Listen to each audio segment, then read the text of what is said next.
खबरें राजनीतिक गलियारों की, फिर चाहे वो गांव की हो या शहर की। खबरें कांग्रेस, बीजेपी, हजका, इनेलो की और बाकी सभी पार्टियों की। सरकार की हलचल पर है हमारी पैनी नजर। करवाते हैं हर खबर से रूबरू, दिखाते हैं हर राजनीतिक पहलू, क्योंकि हरियाणा न्यूज सच के साथ खबरें बेबाक। सिर्फ हंगामे से नहीं होता मुद्दों का हल, शोर में दब जाता है सच। हर मुद्दे पर दीजिए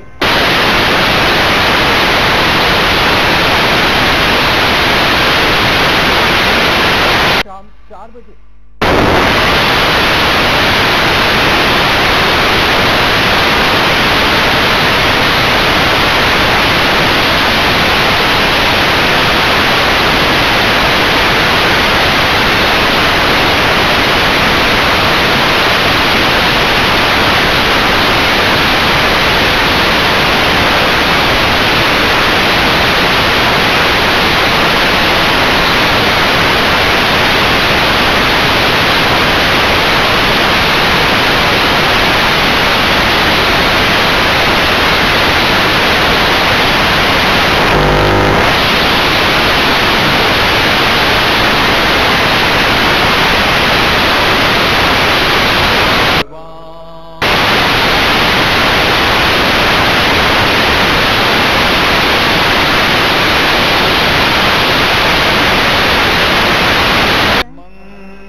विश्वास की लहरें तैरती हैं चारों ओर तक।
वक्त उनका इस्तीफा देना कई तरह के सवालों के कटघरे में है और वहीं एसएमएस पर भी घमासान हो रहा है हरियाणा में।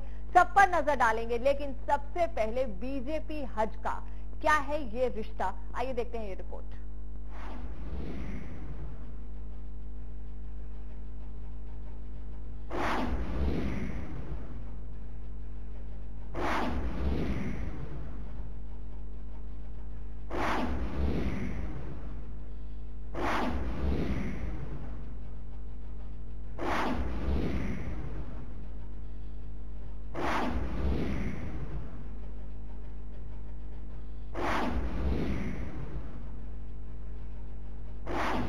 हज का और बीजेपी का अजब प्रेम है और गजब कहानी।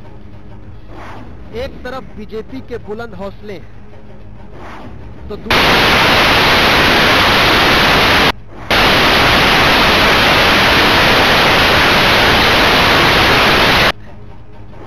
एक मोहब्बत में मुनाफा चाहता है तो दूसरा वफा का सहारा चाहता है। लेकिन राजनीति में रहमदिली नहीं चलती। हज का बीजेपी के अजब प्रेम की गजब कहानी है। कभी इजहार, कभी इनकार जारी है। कहानी में अब एक नया ट्विस्ट आया है। जितनी चर्चा गठबंधन टूटने की है, उतनी ही गठबंधन बने रहने की भी। कुछ भी कहना मुश्किल होता है कि कब क्या होगा, लेकिन इस बीच खबर है कि 4 केंद्रीय मंत्रियों ने गठबंधन के पक्ष में अपनी राय दी है। अमित शाह ने इन मंत्रियों को फीडबैक लेने के लिए प्रदेश दौरे पर भेजा था। चारों मंत्रियों की रिपोर्ट गठबंधन के पक्ष में बताई जा रही है। रिपोर्ट के मुताबिक गठबंधन टूटने पर बीजेपी को नुकसान उठाना पड़ेगा। इस रिपोर्ट में शर्तों में बदलाव की सिफारिश भी की गई है। बीजेपी अध्यक्ष अमित शाह मिशन हरियाणा में लगे हैं। लोगों की नब्ज समझने के लिए अमित शाह ने केंद्रीय कृषि मंत्री राधा मोहन सिंह, संसदीय कार्य मंत्री संतोष गंगवार, खनन मंत्री नरेंद्र तोमर और कृषि राज्य मंत्री संजीव बालियाड़ को प्रदेश दौरे पर भेजा था। सभी मंत्रियों ने गठबंधन बनाए रखने के पक्ष में राय दी है, लेकिन गठबंधन की शर्तों में बदलाव की बात भी कही है। सूत्रों की माने तो सभी मंत्रियों ने अमित शाह से कहा है कि कार्यकर्ता नहीं चाहते कि कुलदीप बिश्नोई को मुख्यमंत्री प्रोजेक्ट किया जाए। 45-45 के फॉर्मूले में भी बदलाव होना चाहिए। अगर हजका को 45 सीटें दी जाती हैं तो बीजेपी को नुकसान होगा, लेकिन दूसरी तरफ हजका अपनी पुरानी शर्तों पर ही कायम रहना चाहती है। माना जा रहा है कि अमित शाह ने कुलदीप बिश्नोई को मुलाकात के लिए बुलाया है। मोहब्बत की ये कहानी परवान चढ़ेगी या कोई फना होगा, ये फैसला बाकी है। Bureau report, Haryana news.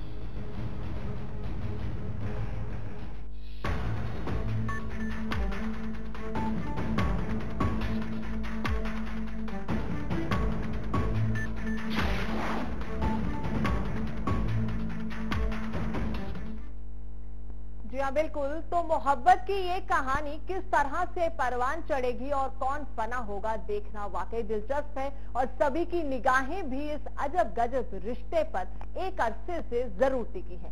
पर्दे के पीछे की खबरें हमने सबसे पहले आपको दिखाई हैं। आज भी कुछ ऐसी ही खास जो खबरें हैं उनसे पर्दा उठाने की कोशिश जरूर करेंगे। मेरे साथ कुछ खास मेहमान हैं। कांग्रेस से डीपी कौशिक हैं, आपका स्वागत है। सरवनंद आर्या हैं, पॉलिटिकल एनालिस्ट हैं और बीजेपी हजका के रिश्तों पर खासे तौर पर इनकी नजर बनी रही और चर्चा में रहे हैं। मेरे साथ आपका स्वागत है आर्या जी। सुनीता दुग्गल है बीजेपी से, आपका स्वागत है। करमवीर सैनी भी हमारे साथ, हजका के प्रवक्ता, अब कांग्रेस छोड़कर हजका में जो शामिल हुए हैं वो भी हमारे साथ बने हैं। करमवीर जी, आपका भी स्वागत है। सबसे पहले चलेंगे सरवनंद आर्या जी आपके पास। जानने की कोशिश कर रही हूँ, ये रिश्ता अजब गजब इसलिए कह रहे हैं क्योंकि इनकी प्रेम कहानी बदलती रही है, अलग अलग पन्ने इसमें ऐड होते रहे हैं। अभी जो रिपोर्ट्स आ रही हैं, फिर से ऐसा लग रहा है कि शायद ये गठबंधन कायम रहे। किस हद तक और कैसे, आपसे जानना चाहेंगे। देखिए, आपने इसका अच्छा नाम दिया, गजब की प्रेम कहानी। बात यह है कि दोनों एक दूसरे की बॉल में कोर्ट फेंक रहे हैं। हाँ। कोर्ट में बॉल फेंक रहे हैं। हाँ। सबसे पहले ये प्रयास हजका ने किया। हाँ। और लोगों के बीच में ये संदेश देने की कोशिश की कि देखिए, हम ईमानदारी से इनका साथ देते रहे। हाँ। और ये अब बेईमानी के ऊपर भारतीय जनता पार्टी तुल गई है और गठबंधन तोड़ना चाहती है, जबकि जो पुरानी शर्तें हैं जिसको कि भारतीय जनता पार्टी के सेंट्रल लेवल के मिनिस्टर सुषमा स्वराज की तरफ उनका इशारा था, वो भी रेटिफाई कर चुके हैं। राजनाथ सिंह ने भी कहा, गडकरी जी ने भी कहा। तो अब भारतीय जनता पार्टी के कोर्ट में जो बॉल फेंक दी गई थी, अब उन्होंने इन मंत्रियों के दौरों के बहाने वो बॉल वापस कुलदीप जी के कोर्ट में फेंक दी है। क्योंकि जो विश्वास सूत्र हमारे पास सूचनाएं हैं कि भारतीय जनता पार्टी अपने सिर पर ये ब्लेम नहीं लेना चाहती। इस वक्त सच्चाई तो ये है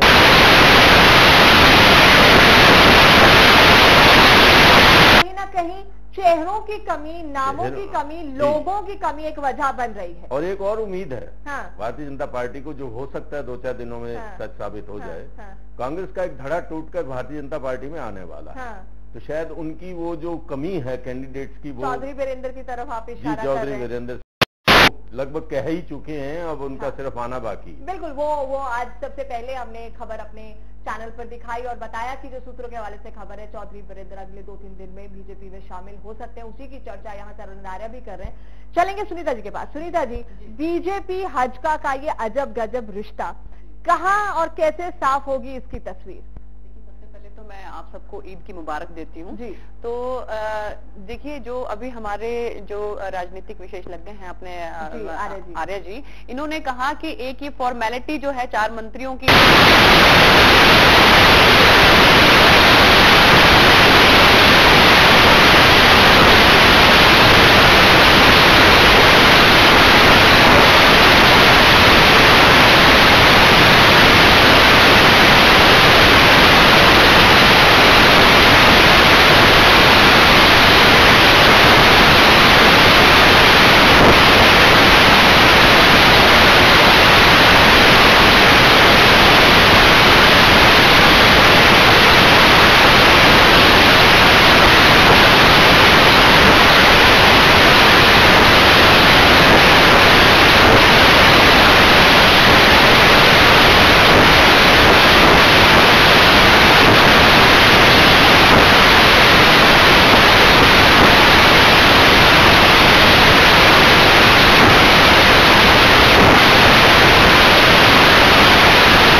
मेजोरिटी जो कार्यकर्ताओं की थी, उन्होंने यही कहा कि इसका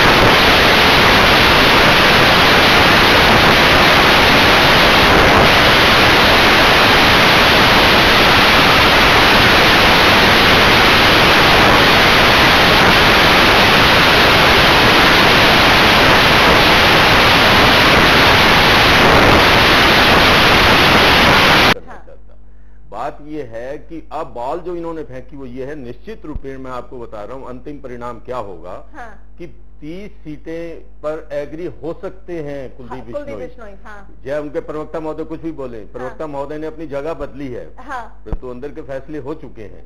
और 20 सीटों पर भाजपा टिकी हुई है, तो 20 और 25 में कुछ भी सीटें देकर यदि कुलदीप बिश्नोई भाजपा के साथ रहकर लड़ना चाहें तो ये होगा, अन्यथा ये गठबंधन टूटेगा। और केंद्र में जगह देने की बात या एडजस्टमेंट की बात इस तरह से की जा रही, कभी भारतीय जनता पार्टी इस प्रकार के एडजस्टमेंट की व्याख्या नहीं करती, इलेक्शन के बाद करती है। इलेक्शन के बाद सिनेरियो क्या होगा वो तो जनता बताएगी। मैं समझता हूँ ये अफवाह इनकी अपनी उड़ाई हुई है, भारतीय जनता पार्टी की तरफ से कोई प्रपोजल नहीं, जहां तक मेरे पास सूचना का प्रश्न है। और वो जो बात हुई, आप सोना की मीटिंग में थी, मैं आपकी हर मीटिंग के ऊपर नजर रखता हूँ। गुड़गांव की मीटिंग में, सोनम में भी मीटिंग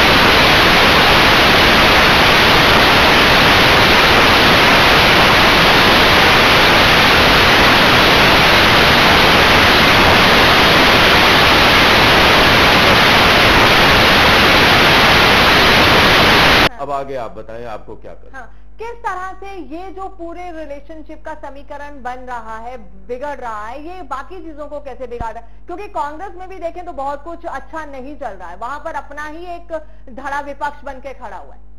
नहीं, देखिए मैं पहले बीजेपी इनके हल्का गठबंधन की बात करूं तो ये गठबंधन मैंने आपको शायद चैनल पर देखा होगा, इलेक्शन से 1 महीने पहले 15-20 दिन पहले मैंने बोला था कि हल्का बीजेपी का गठबंधन मात्र एक दिखावा है, इनका गठबंधन कुछ भी नहीं है।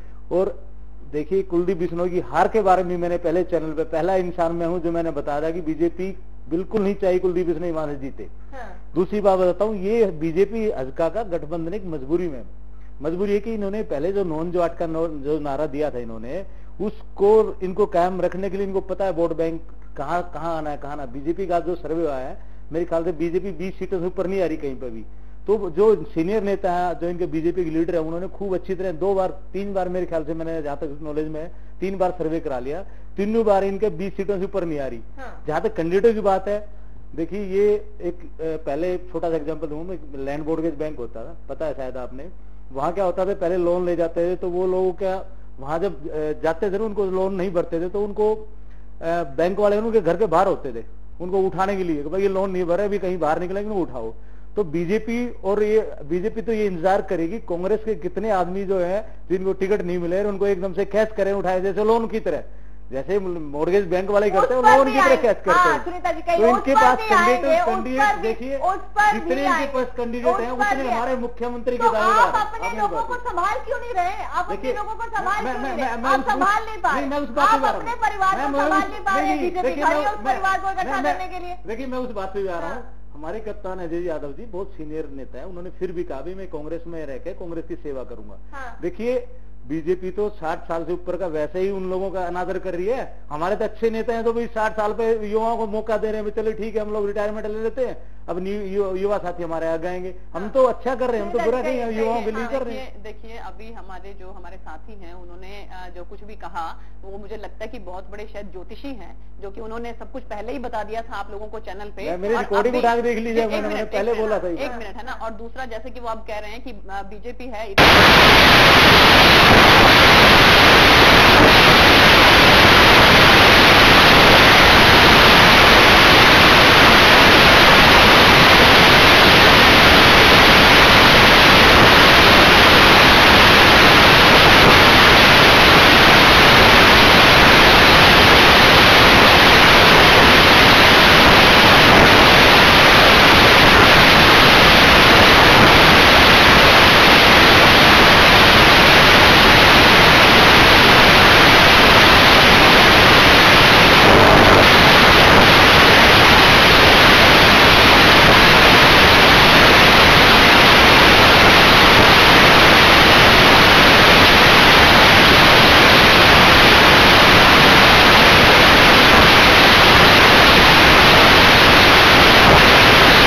गठबंधन रखना उनके लिए बेहद जरूरी है, क्या कहना है आपका?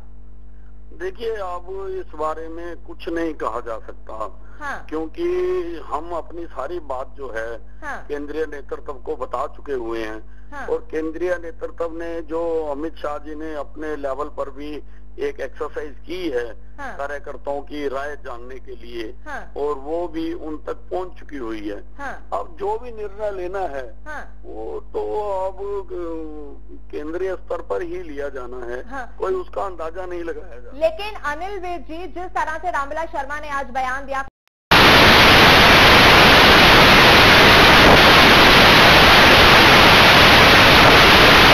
ये है कि निर्णय लिया जा चुका है, अगले 2 दिन में उस पर फैसला आ जाएगा। दूसरा ये कि क्या गठबंधन की शर्तों पर बदलाव होना चाहिए, आज भी आप लोग इस बात पर कायम हैं?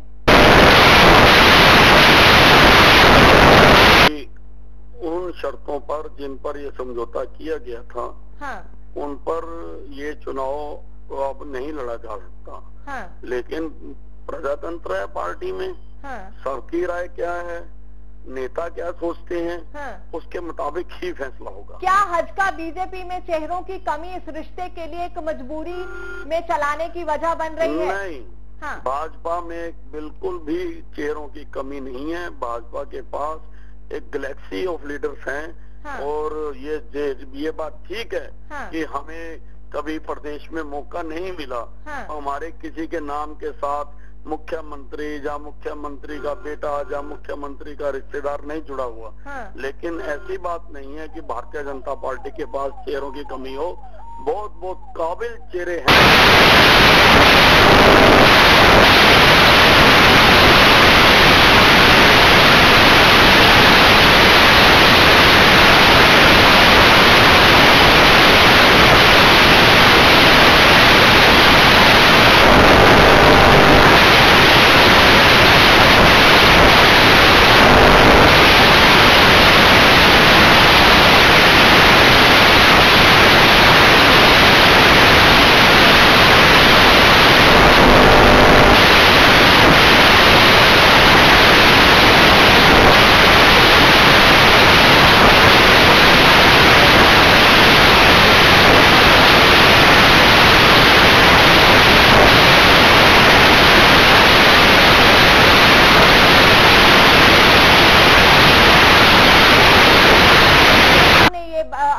मंशा रखी हो, लेकिन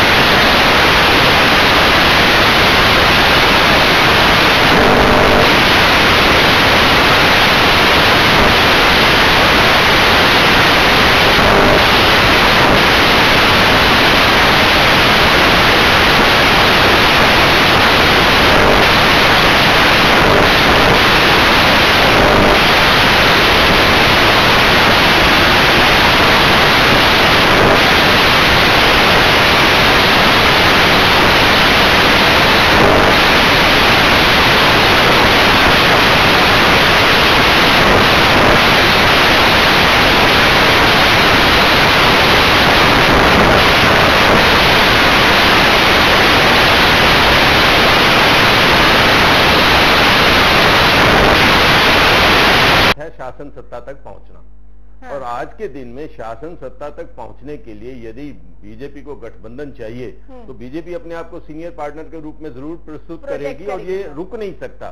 क्योंकि जो ये सर्वे हुआ है जिसका आप सूचना दे रहे हैं और समाचार पत्रों ने भी दी है, उसमें भी कार्यकर्ताओं ने यही कहा कि शर्तों के अंदर बदलाव होना चाहिए और वो बदलाव होकर रहेगा यदि ये गठबंधन रहा। परंतु मुझे ऐसा लगता है कि हजका को भी ये पता है कि अकेले उनका भी अस्तित्व खतरे में है, वो भी गठबंधन चाहते हैं, पुरानी शर्तें कहते रहेंगे, परंतु अल्टीमेटली उनको बड़े भाई की बातें, जैसा कि कह रहे हैं इनके प्रवक्ता कि हमारे बड़े भाई हैं, तो उसको शर्त माननी पड़ेगी। वो मानते भी आए हैं, तभी तो बीजेपी पर आरोप लगते रहे हजका की तरफ से कि दबाव की राजनीति करती आई बीजेपी और हम सहते रहे। तो बीजेपी के सामने दो ऑप्शन है, गठबंधन के लिए वो कोई ज्यादा मजबूर खड़ी हुई नजर नहीं आ रही, उसके सामने दो ऑप्शन है। इनेलो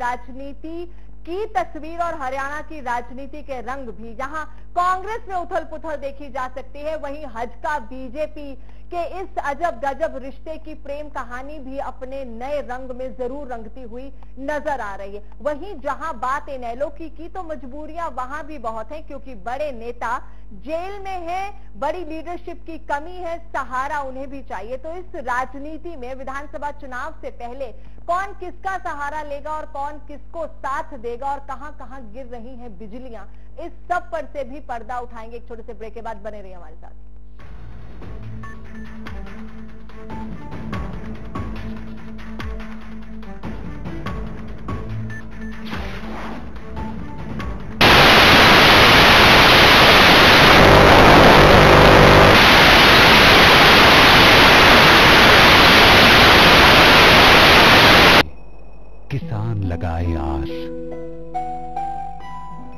बिखरती उम्मीदों को मिलेगा सहारा,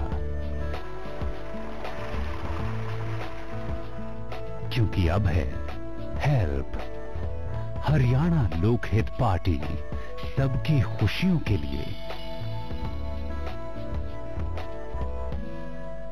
जो है खेतों की शान, कम डीजल खपत के साथ दे बेमिसाल माइलेज, दमदार इंजन जो उगाए खेतों में सोना। हर किसान की है जो शान, एस ट्रैक्टर है उसका नाम। मेहनतकश किसान का वफादार साथी, सड़क पर शेर, खेत में सवा शेर। ट्रैक्टरों में number 1 S tractor. Haryana fresh शुद्ध घी का नाम बड़ा, शुद्धता की कसौटी पर खरा, घर के घी जैसा स्वाद मन भाए, जो भी खाए तंदुरुस्ती पाए। हरियाणा फ्रेश एगबाग शुद्ध घी, स्वाद घर के घी जैसा। हरियाणा फ्रेश शुद्ध घी।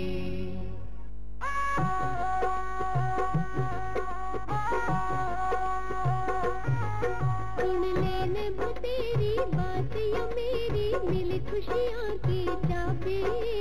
घटी टेंशन बढ़ी पेंशन, मिल रहा नोट गुलाबी। सुन लेने वो तेरी बात या मेरी, मिली खुशियाँ की चाबी। घटी टेंशन बढ़ी पेंशन, मिल रहा नोट गुलाबी।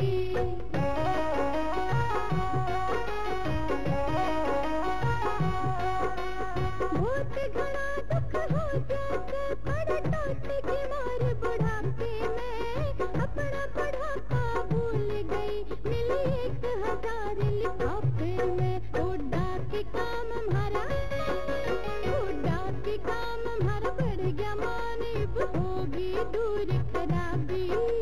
घटी टेंशन बढ़ी पेंशन, मिल रहा नोट गुलाबी। नेक नियत और विकास, इसी में जनता का विश्वास।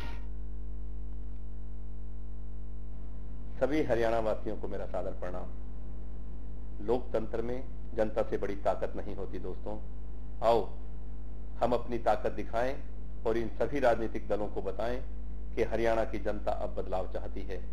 मेरा आपसे निवेदन है, 17 अगस्त को जींद में हरियाणा लोकहित रैली में बढ़ चढ़कर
सुविधाओं का है पक्षपात, पर अब हेल्प, सबकी खुशियों के लिए। Help, Haryana Lokhit party.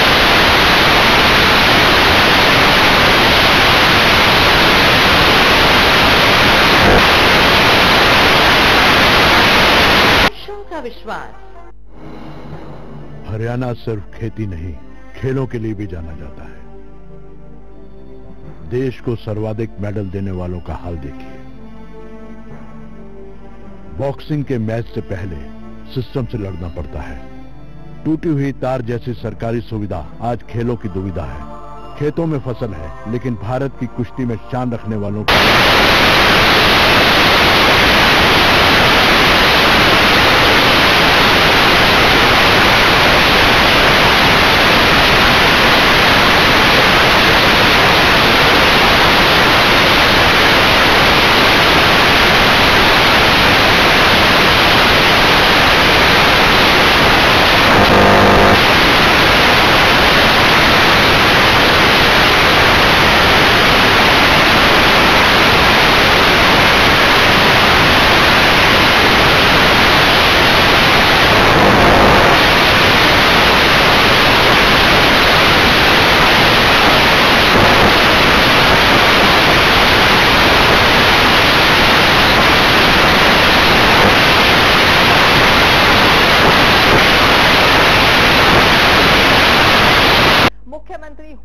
खिलाफ तोड़ रहे हैं, तो उसकी भी वजह क्या है, आइए देखते हैं ये रिपोर्ट।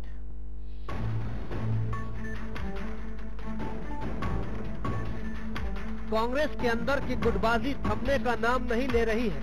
मुख्यमंत्री हुड्डा के खिलाफ खड़े हुए बागियों में एक संख्या और बढ़ गई है। सरकार के बिजली मंत्री कैप्टन अजय यादव ने मंत्रिमंडल से इस्तीफा दे दिया। अजय यादव ने सरकार की नियुक्ति प्रक्रिया पर सवाल उठाए हैं और सरकार के कामकाज से खुश नहीं थे। मैंने जो है लैंड एक्विजिशन के ऊपर मैंने जो है लड़ाई लड़ी, यूनिवर्सिटी के लिए मैंने लड़ाई लड़ी मैंने, और पिछले 1 साल से कुछ संबंध मधुर हुए थे, लेकिन जिस तरीके से नौकरियों में भेदभाव हो रहा है, ये बात मैं बर्दाश्त नहीं कर सकता। चाहे किसी प्रकार की बात हो,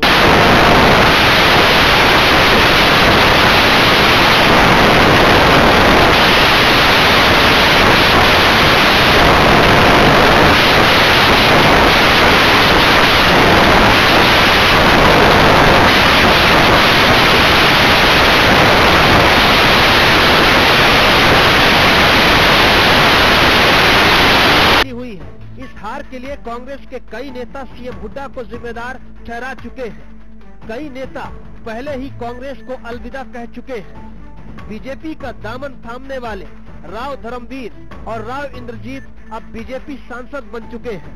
इसके अलावा कुमारी शैलजा, चौधरी बीरेंद्र सिंह, किरण चौधरी, अवतार भड़ाना, राजपाल भुखड़ी और नरेश सेलवाल बगावत की राह पर हैं। बीरेंद्र सिंह खुलेआम सीएम हुड्डा के खिलाफ मोर्चा खोले हुए हैं। बीरेंद्र सिंह यहां तक कह चुके हैं कि हुड्डा ने एक बेटे को जिताने के लिए कांग्रेस के 9 बेटों को हरा दिया। हुड्डा के नेतृत्व में वो चुनाव लड़ने को तैयार नहीं है।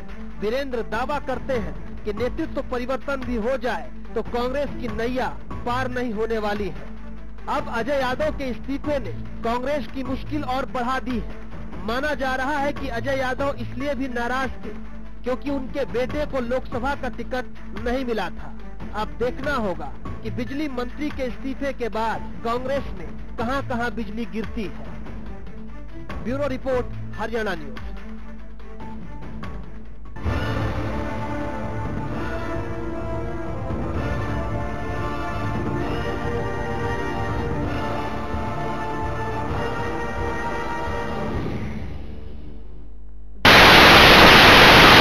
मिजाज बदल रहा है, उसी तरह से शायद हरियाणा के नेता और सियासत भी अपना मिजाज बदल रही है। कभी बारिश तो कभी धूप, लेकिन उस सब के बीच अब बिजलियां भी गिरने लगी हैं और ये बिजली किस किस पर गिरेगी उसी को समझने की अपने खास मेहमानों से कोशिश भी कर रहे हैं। दीपी कौशिक जी, आपके पास आना बेहद जरूरी है। बीजेपी हजका पर तो आप खूब बोल रहे थे, लेकिन कांग्रेस पर अब आपका क्या कहना है? कई नाम उसमें शामिल हो चुके हैं, आपके अंदर ही एक विपक्ष खड़ा हो चुका है, क्या कहेंगे? देखिए मैम, ये बार बार जो लोग विपक्ष भी और हमारे कई नेता ऐसे जो बोल रहे हैं कि विकास जो है समान रूप से नहीं हुआ। हाँ। पर अगर देखा जाए तो मैं एक छोटी सी बात बता रहा हूँ। हाँ। गुड़गांव भी साउथ इसी दक्षिण हरियाणा में आता है, बावल मानेसर भी इसी के अंदर आता है। मुद्दे बात कर रहा हूँ मैम, क्या ये विकास? यादव ने कहा, आपने सुना, मैं पिछ लगू नहीं हूँ, मेरी अपनी भी कोई हैसियत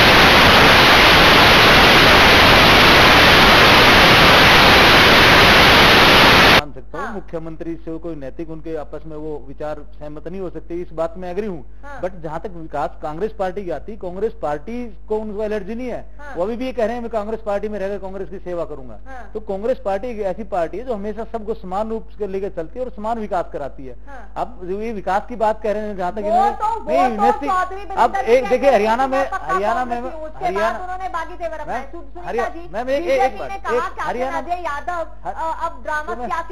मेरी बात सुनिए। हरियाणा में मैं एक बात बताऊं, हरियाणा में एक यूनिवर्सिटी आई है, वो खाली देखिए बिनोला के अंदर आई। आप देखिए मेट्रो अगर आई तो गुड़गांव के अंदर आई। और अब अगर रेवाड़ी से रोहतक वो रेलवे लाइन जाती है तो खाली एक मिनट जब रोहतक का उसमें लोगों को सुविधा नहीं मिलती, वो रेवाड़ी वालों को भी उनका वो होता है। अगर एक मिनट में अगर पेंशन, कौशिक साहब आपका विकास का पहिया अगर पूरे हरियाणा में घूम चुका हो तो मैं थोड़ा सा इनको बताऊं कि आज मुझे पटौदी में डोडापुर जगह पे जाने का मौका मिला। वहां पे दलित महिलाएं लिटरली आंसू बहा रही थी। ऐसे झोपड़ियां की तरह उनके घर थे। कहते कि हमने प्लॉट दे दिए उनको, हमने ये विकास कर दिया। सड़कों पर अगर आप जाके देखें तो वहां पे इतनी गंदगी है, कहीं कोई डिस्पोजल का सिस्टम नहीं है, कहीं कोई सड़क नहीं है, कहीं कोई पानी नहीं है। चलिए मुद्दे की बात करते हैं। कैप्टन अजय यादव ने कहा ये कहना, कैप्टन अजय यादव का 10 साल बाद ये कहना, कांग्रेस पर तो बिजली गिर ही रही है, उन पर भी सवाल खड़े हो गए हैं। बीजेपी की तरफ से बयान आए कि सियासी ड्रामा कर रहे हैं कैप्टन अजय यादव। इनेलो ने कहा कि सियासी ड्रामा कर रहे हैं। गोपाल कांडा ने कहा कि शहीद होने का नाटक कर रहे हैं। क्या कहना है? देखिए, मैं तो सिर्फ इतना ही कहना चाहूंगी कि 10 साल में अब एट द फ्रैग एंड जब इलेक्शन बिल्कुल पास में है तो वो ये कह रहे हैं कि मेरा स्वाभिमान जाग उठा है। तो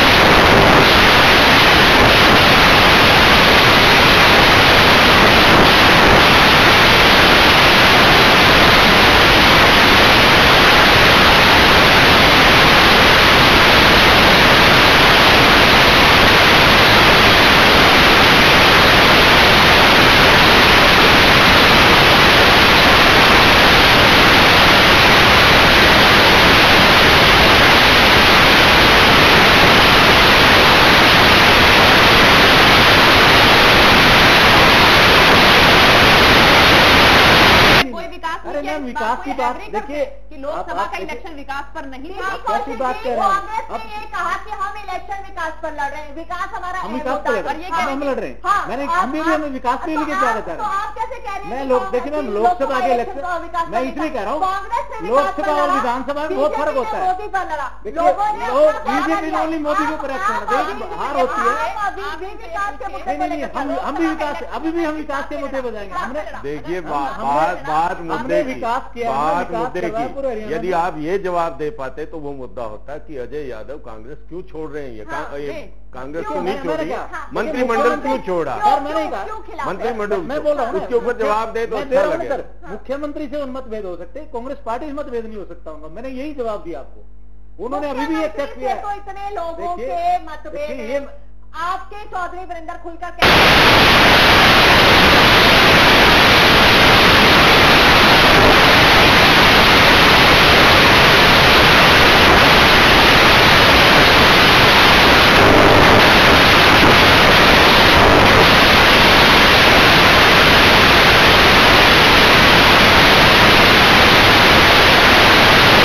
आपको बार बार कहता हूँ, मैं अब इतनी बड़ी नहीं रहेगी। अरे बहुत बड़ी पार्टी, अभी भी मैं कह रहा हूँ इतनी बड़ी। मैम इतने साल से राज कर रहे हैं हम लोग, हमने 10 साल जनता ने हमारे को बनाया, फिर भी हम लोग देश प्रदेश की सेवा की। मेरा आपसे सवाल ये है कि लगातार ये जो लोग बागी हो रहे हैं, कांग्रेस इससे कैसे निपटेगी? मुझे इस बात का जवाब दीजिए। आपके बड़े बड़े नेता, अगर अभी कैप्टन अजय यादव ने इस्तीफा दे दिया, कोई छोटी बड़ी बात नहीं है। राज्यसभा सांसद चौधरी वीरेंद्र अपना अलग मोर्चा खोल के बैठे हुए। अब मुझे जवाब दीजिए किस तरह से निपटेंगे? मैम देखिए, इससे कांग्रेस में कोई फर्क नहीं पड़ता। कोई आदमी आता है तो जाता है, लेकिन ये हमारे इतने बड़े सीनियर नेता हैं, इनका कोई इनकी अपनी मजबूरी है जो इन्होंने कोई डिसीजन लिया होगा। मैं कांग्रेस से नहीं दोहरे नहीं, मैं कांग्रेस पार्टी की, मैं कांग्रेस सीनियर नेता है, फर्क पड़ता है, या फिर वो सीनियर ही नहीं है, उनसे कोई फर्क ही नहीं पड़ता। सीनियर अगर उनको परेशानी, फिर वो कांग्रेस में रहने की बात क्यों कर रहे हैं? आप यहाँ भी बात नोट कीजिए ना। उन्होंने कहा मुझे यहाँ दिक्कत है, तो मुख्यमंत्री से दिक्कत है, कांग्रेस की पार्टी इसका जवाब मैं आपको देता हूँ।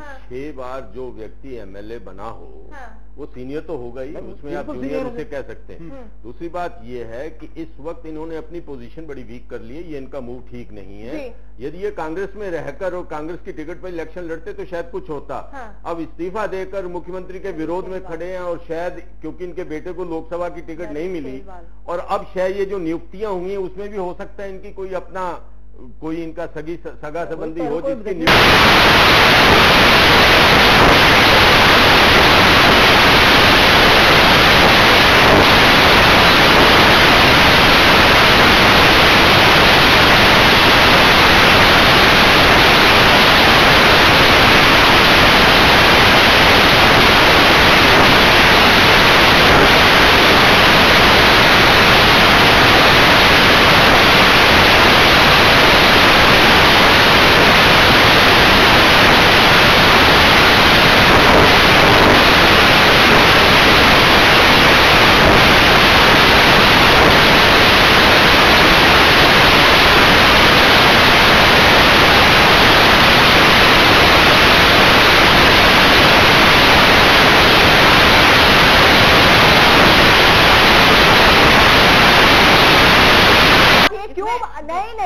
अंदरूनी मामला नहीं है। राव इंदर जी कांग्रेस से नाराज थे, भारतीय जनता पार्टी कांग्रेस से नाराज थे, बीजेपी ने केसरिया रंग में रंग लिया, धर्मवीर कांग्रेस से नाराज हुए, केसरिया रंग में रंगे, रमेश कौशिक की बात देख लीजिए, इंदर की बात देख लीजिए। इंदरजीत जी ने बाकायदा वहां से नाराज होने के बाद अपना इंसाफ मंच बनाया और उसके बाद उसको भारतीय जनता पार्टी में मर्ज किया। इसमें बहुत फर्क है।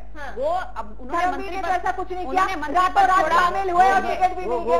उन्होंने मंत्री पद छोड़ा। शुरू से बीजेपी का मैम था, वो जो मंच बनाया था वो तो एक नाम का था, इनकी पहले ही डिसाइड हो चुका था बीजेपी में आने का, और इस वजह से उन्होंने अपने ये इलेक्शन फाइट किया। देखिए कौशिक साहब तो ज्योतिषी हैं, मैं तो सिर्फ यही कहूंगी कि एक बार ये अपने कांग्रेस का भी जो है थोड़ा सा मुझे बता दें कि कांग्रेस का क्या हाल होने जा रहा है कि सबके सब नेता तो इनके भारतीय जनता पार्टी में आ चुके हैं या इधर उधर जा चुके हैं।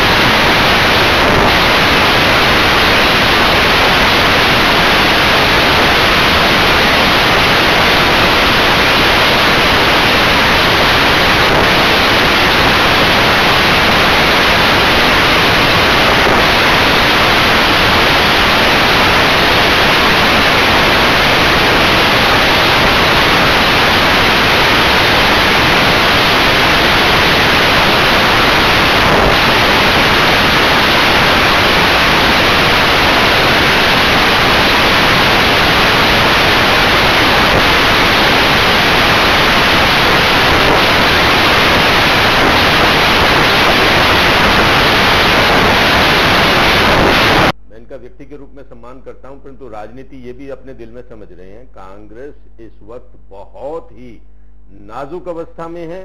और ये बात ये सुनने और कहने के बाद ये वापस नहीं आएंगे इलेक्शन के बाद ये कहने के लिए, इनकी स्थिति लोकसभा इलेक्शन से भी बुरी होने वाली है। 10 सीटों से नीचे सिमटेंगे। हमने जितनी भविष्यवाणियां की हैं आपके चैनल से, ये दूसरे चैनल के माध्यम से आपके साथ, वो सारी साबित हुई, सच साबित हुई, ये भी होगी। आपको ऐसा लगता है? नहीं जी, बिल्कुल बिल्कुल ठीक कह रहे हैं कि कांग्रेस का तो बिल्कुल सुपड़ा साफ होने वाला है और लोग जो हैं वो देख चुके हैं इनको आजमा के, और अब वो बिल्कुल भी कांग्रेस तो मैं आपको अगर इन रियल मीन्स बताऊं तो कहीं जो है वो लड़ाई में ही नहीं है। इलेक्शंस के कहीं जो टक्कर में ही नहीं है। एक और अहम मसले पर हमें चर्चा करनी है, क्योंकि एसएमएस पर घमासान, वहां पर भी सरकार की कारगुजारी कहीं ना कहीं सवालों के कटघरे में है। क्या है पूरा मामला, उस पर भी एक नजर डालते हैं, देखिए।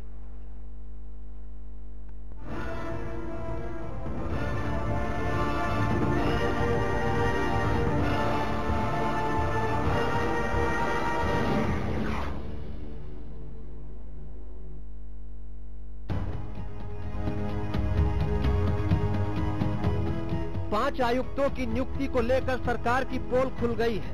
नियुक्ति को लेकर जब सरकार चौतरफा घिरने लगी तो प्रदेश के मुख्य सचिव एसटी चौधरी धमकी देने पर उतर आए। नियुक्ति पर सवाल उठाने वाले प्रशासनिक सुधार आयोग के सचिव प्रदीप कासनी को हरियाणा के मुख्य सचिव एसटी चौधरी ने धमकी दी थी। कासनी ने छुट्टी के दिन नियुक्ति को लेकर सवाल उठाया था। एसटी चौधरी ने मोबाइल से मैसेज करके कासनी को धमकी दी। मुख्य सचिव ने जो मैसेज कासनी को किया है वो हरियाणा न्यूज के पास मौजूद है। उस मैसेज में लिखा है, मुबारक हो, मैं खुश हूँ कि तुमने मीडिया में खबरें बनाई है। गॉड ब्लेस यू, सेलिब्रिटी बन गए हो तो जश्न मनाओ, लेकिन अगर अपनी माँ का दूध पिया है तो मेरे सारे मैसेज प्रेस को दिखा देना। सरकार ने राइट टू सर्विस और राइट टू इंफॉर्मेशन आयोग में 5 सूचना आयुक्तों की नियुक्ति की है। इनमें राज्य सूचना आयोग में पूर्व आईएएस शिवरमन गौड़ को आयुक्त बनाया गया है। शिक्षाविद डॉक्टर रेखा रानी को भी सूचना आयुक्त बनाया गया है। राइट टू सर्विस कमीशन में 3 आयुक्तों को शपथ दिलवाई गई। पूर्व आईएएस सरबन सिंह, एडवोकेट सुनील कात्याल और डॉक्टर अमर सिंह चौधरी इनमें शामिल हैं। प्रदीप कासनी ने इन्हीं की नियुक्ति पर सवाल उठाया था, जिसको लेकर मुख्य सचिव एसटी चौधरी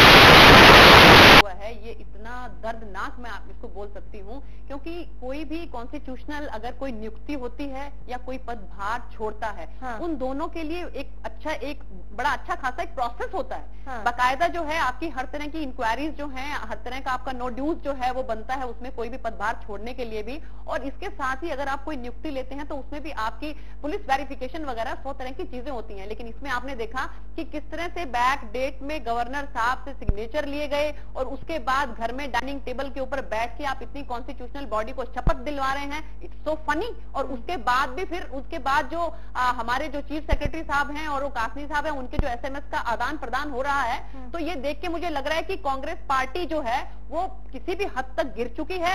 और सबसे बड़ी बात यह है कि वो अपनी हार स्वीकार कर चुके हैं। ये क्यों इतनी जल्दबाजी दिखा रहे हैं? ऐसी क्या इनके ऊपर विडंबना आ गई?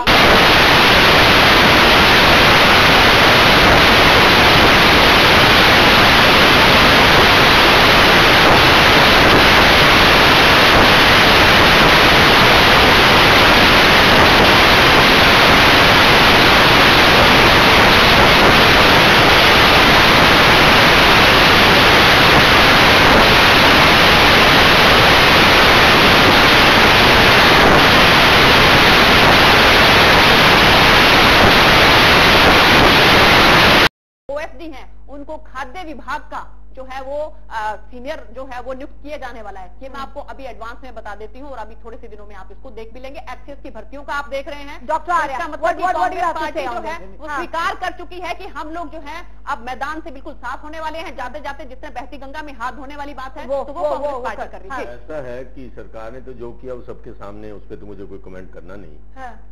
गलत हुआ है तो वो गलत उनके अपने ही अफसर बता रहे हैं उनको गलत हुआ। परंतु मैं स्वयं एक बहुत सीनियर ऑफिसर रहा हूँ, चीफ सेक्रेटरी के लेवल का रहा हूँ, तो मेरे साथ IAS लोगों ने बहुत काम किया।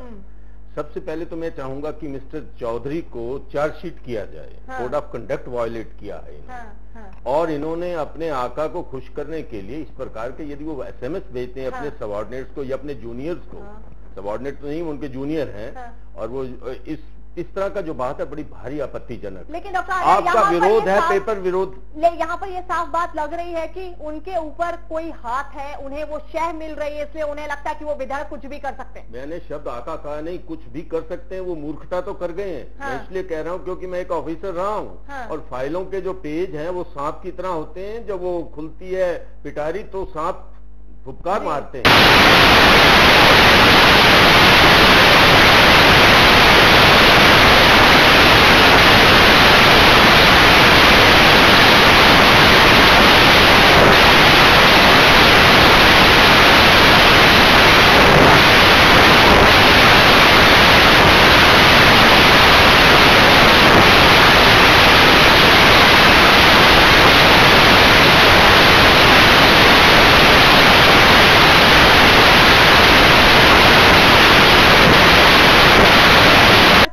मांग लेना ये काफी है। चीफ सेक्रेटरी लेवल पर आदमी बैठा हुआ और उसने ये गलती की, फौरन वो जान गया कि अब इसका क्या प्रभाव होने वाला उसके ऊपर। यदि वो माफी मांगता है तो इस माफी का कोई महत्व नहीं, इस माफी का कोई इंपॉर्टेंस नहीं। ID स्वामी भी हमारे साथ जुड़े हैं बीजेपी से, पूर्व IAS भी। ID स्वामी जी नमस्कार, सुन रहे हैं आप? नमस्कार। ID स्वामी जी, ये घटनाक्रम हुआ है, आप इसको किस तरह से देखते हैं? और अब उनका चीफ सेक्रेटरी का कह देना कि मैंने माफी का मैसेज भेजा है, क्या ये काफी है? क्या एक स्ट्रॉन्ग एक्शन नहीं होना चाहिए? माफी का मैसेज भेजा है चीफ सेक्रेटरी साहब ने? जी, वो कह रहे हैं कि मैंने मिस्टर कासनी को माफी का मैसेज भेजा है, लेकिन मिस्टर कासनी का कहना है कि मुझे ऐसा कोई मैसेज नहीं मिला। मैं नहीं समझा, किसने माफी लिखा है? ID स्वामी जी, आप सुन पा रहे हैं हमें? हेलो, शायद उनसे बात क्लियर नहीं हो रही है। सरकार पर सवाल यहाँ जरूर खड़े हो रहे हैं। देखिए मैम, मैं इनके कल इसमें भी बात कर रहा था। मैं SC चौधरी साहब ने कहा हम फ्रेंड है दोनों। जहाँ तक मेरी नॉलेज है उन्होंने कहा कि मैंने एक फ्रेंड होने के नाते ही SMS किए हैं। बाकी देखिए उनकी दोनों की आपस में क्या हुआ क्या, तो मैं नहीं बात को देखिए उन्होंने देखिए कल मैंने उनकी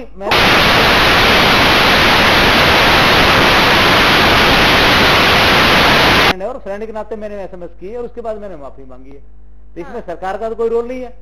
सरकार कहाँ से आ गई इसके बीच में बताओ? डॉक्टर आर्या, अब सुनीता जी, आप दोनों उस रैंक में रह चुके हैं, गवर्नमेंट का क्या इसमें रोल है? गवर्नमेंट के एक्शन के बारे में ही चर्चा है। नहीं, वो गवर्नमेंट में ही चीफ सेक्रेटरी और उनके ऊपर यदि चीफ मिनिस्टर का हाथ नहीं है तो चीफ सेक्रेटरी इस तरह की भाषा इस्तेमाल नहीं और फिर रात को फाइलें मंगवानी और ये सब कुछ करना, जहाँ से ये पूरा बवाल खड़ा हुआ, यानी कि वहाँ पर उन्हें सिर्फ डराने धमकाने की कोशिश नहीं की गई, सभी मर्यादाओं को ताक पे रख दिया गया है यहाँ पर, ये कह देना। जी बिल्कुल, ये जो कॉन्स्टिट्यूशनल तरीका बिल्कुल नहीं है, ऐसा नहीं होता है, कभी भी हमने कभी देखा नहीं है, सुना नहीं है। और अभी भी हमने न्यूज़पेपरों के माध्यम से हमें पता लगा कि किस तरह से साइन करवाए गए हैं और किस तरह से फिर वहां पर घर में बैठ के बाकायदा संडे को किस तरह से उनको शपथ दिलवाई गई है। तो ये तो बिल्कुल साफ नजर आ रहा है कि कांग्रेस पार्टी को ये नजर आ रहा है कि अब वो जाने वाली है सत्ता से, और इसलिए जो भी उनके नियर एंड डियर हैं वो उनको रेवड़ियां बांट रहे हैं। और लेकिन इनका उनको बहुत बड़ा खामियाजा भुगतना पड़ेगा। मैडम दुग्गल से बात करूंगा, ये जो IAS अफसर हैं खाली कांग्रेस सरकार को तो नहीं है, ये तो 10 साल पहले भी तो वही अफसर है ना, इसमें कांग्रेस को क्या बेनिफिट होने वाला है इनको बना रखी है, बताइए मुझे। देखिए जो नियुक्तियां जो हो रही हैं, हम नियुक्तियों की बात कर रहे हैं। तो मैं नियुक्तियों की बात कर रहा हूँ ना, ये अफसर पहले भी तो यही रहे ना अफसर। ये सभी या तो OSD रहे हैं या OSD के इसमें कांग्रेस सरकार को क्या बेनिफिट होने वाला है? जो जी गेम बड़ी क्लियर है, यदि आप बताएं, मैं आपको एक मिनट में ही बता देता हूँ। ऐसा है कि कवर किसी को एक डेलीगेट को की हुई पावर आगे डेलीगेट नहीं की जा सकती, ये रूल है। गवर्नर साहब अपनी पावर डेलीगेट कर रहे हैं चीफ मिनिस्टर को, और चीफ मिनिस्टर आगे डेलीगेट कर रहे हैं पावर, किस अधिकार के तहत?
अपॉइंटमेंट्स की, जो कि अगली सरकार को करनी चाहिए थी।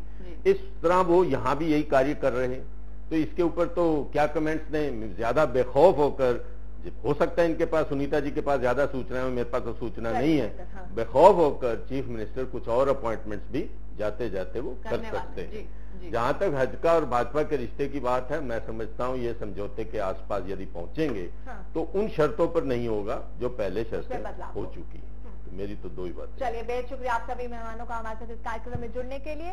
तो कहीं किसी का डर सामने आ रहा है तो कहीं किसी का प्यार अपने रंग बदल रहा है, लेकिन इस डर और प्यार के बीच का जो फासला है वो हरियाणा की राजनीति को कितना बदलेगा, ये देखना वाकई में दिलचस्प होगा। फिलहाल लेते हैं आपसे इजाजत, नमस्कार।